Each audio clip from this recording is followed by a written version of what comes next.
Hello, my friends. Welcome to my YouTube channel. I'm your host Anna.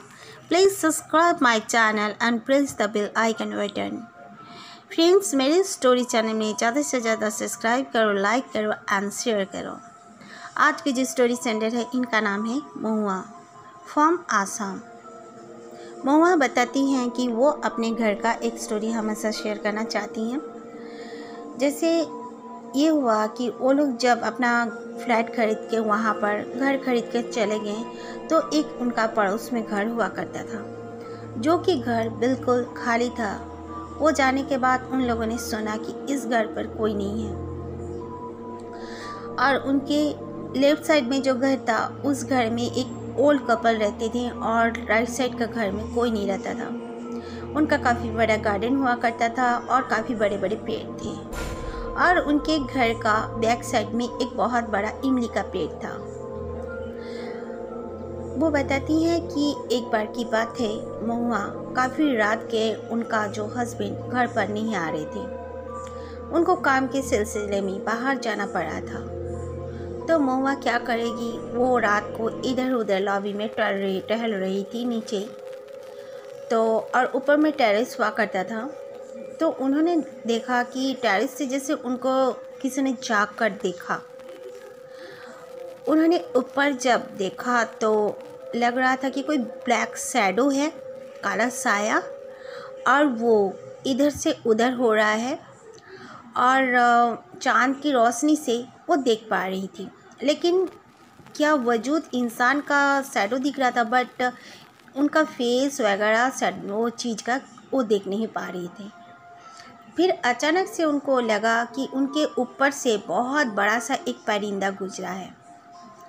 वो देखकर हैरान रह गई, क्योंकि वो परिंदा बहुत बड़ा था। इतना बड़ा था कि मतलब नेचुरली इतना बड़ा परिंदा नहीं हो सकता है। वो काफ़ी डर गई और वो घर के अंदर चली आई। आने के बाद अचानक से उनका बेल बजने लगा, ज़ोर ज़ोर से कॉलिंग बेल। तो वो काफ़ी डरी हुई थी और उनके हस्बैंड ने आधे घंटे पहले ही फ़ोन करके उनको बता दिया था कि मैं 2 घंटे बाद आता हूँ। और अचानक से जल्दी कैसे आ गए, ये सोचकर उन्होंने जब अपना डोर को ओपन किया तो देखा कि कोई नहीं है, बस एक ठंडा सा हवा फील हुई उनके शरीर में। फिर वो जब घूमकर जाने लगी, उनका दरवाज़ा ओपन ही था। वो जस्ट घर की तरफ ऐसे घूमी ही थी, अचानक से जैसे किसी ने कमर में उनको बहुत ज़ोर से मारा और मारने के बाद दूर से जैसे कोई हंसने लगा है, ज़ोर ज़ोर से हंस रहा है उनके ऊपर, जैसे कोई हंस रहा है। और फिर रोने की चीखने की आवाज़ आने लगी। महुआ काफ़ी डर गई और उन्होंने दरवाज़ा बंद करके अंदर बैठ गई।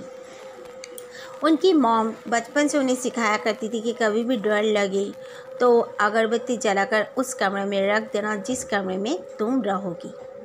तो उन्होंने अगरबत्ती जलाकर रख दिया। फिर ऐसा हुआ कि अचानक से उनके रूम से ही जैसे पायल की आवाज़ें आने लगी। वो काफ़ी डर गई। वो डर के मारे इधर उधर अपने आँखों को करती रही, लेकिन उन्हें कुछ नहीं दिख रहा था। लाइट भी ऑन था उनके कमरे में। फिर अचानक से उनका जो रूम का उन्होंने डोर को क्लोज करके रखा था, जैसे कोई बाहर से खुलने का ट्राई कर रहा हो। वो बहुत ज़ोर से चीखी, लेकिन उनका मदद करने वाला वहाँ पर कोई भी मौजूद नहीं था, क्योंकि उनके हस्बैंड काफ़ी लेट आने वाले थे और उनको उस कमर में जो चीज़ ने भी मारा था उनको काफ़ी पेन हो रहा था, फील हो रहा था। फिर उन्होंने क्या किया, वो खड़ी हो गई। खड़ी होकर उन्होंने और भी अगरबत्तियाँ वहाँ पर जला के रख दी। फिर देख रही है कि उनका जो डोर है अचानक से धर धर करके एक मूव हो रहा है। वो डोर, वो बहुत ही दबी दबी आवाज़ से वो पूछने लगी, कौन कौन, ऐसे पूछने लगी। पर दूसरी तरफ से कोई भी आवाज़ नहीं आ रहा था। बस पायल की भी अचानक से आवाज़ आती, कभी बंद हो जाती। वो काफ़ी डरी हुई थी। फिर उन्होंने सोचा कि कोई तो बात होगा, इस तरह कौन मुझे परेशान कर सकता है। उन्होंने अपना दरवाज़ा को ओपन किया, देखा नहीं, हॉल रूम में कोई नहीं था। उनका बेडरूम का डोर बिल्कुल हॉल रूम में ओपन होता था, कोई नहीं था। तो वो बाहर निकल गई। बाहर निकलते ही वो देखती है उसके पड़ोस के घर में एक झूला लगा हुआ था। उस झूले पे एक औरत झूल रही थी। सॉरी, ये औरत कौन है, ये सोचकर उन्होंने काफ़ी अपने को ढाढ़स बंधाया और उनका जो दूसरी साइड में एक वो ओल्ड कपल रहते थे उनके पास वो चली गई दौड़ते हुए। अपना कमरा को बंद भी नहीं की थी। फिर वो कपल को बताई ऐसे ऐसे उनके साथ हो रहा है, तो वो दोनों दरवाज़ा उनका खुला होने की वजह से उनके साथ आ गए और फिर देखा वाकई में उनके लाइट्स ऑन थे बिल्कुल, और फिर उनका डोर भी ओपन था। तो वो लोग आके उनके टीवी लॉज में बैठ गए। फिर उन्होंने पूछा कि क्या बात है अंकल जी, ऐसे ऐसे मेरे साथ हुआ, मैं तो बिल्कुल फील की और एक औरत वहाँ पे झूल रही थी, मैंने देखा। तो अंकल ने कहा कि बेटा, वहाँ पर 3 बहनें रहा करती थी जिनकी शादी नहीं हुई थी और उनके पेरेंट्स भी उनके साथ रहा करते थे। क्या पता क्या हुआ, हमें तो ठीक से कुछ मालूम भी नहीं। पुलिस ने भी अभी तक कार्रवाई करके भी उनको कुछ जानकारी खास हासिल नहीं हो पाई है। 2 साल से वो घर बिल्कुल खाली है और वो घर ऐसे में भी कानून के तरफ से भी बंद पड़ा हुआ है। एक बार ऐसा हुआ, उनके घर पर ही सारे मेंबर्स थे और उनके पेरेंट्स का और 2 बेटियों का मर्डर हो गया और एक बेटी लापता है।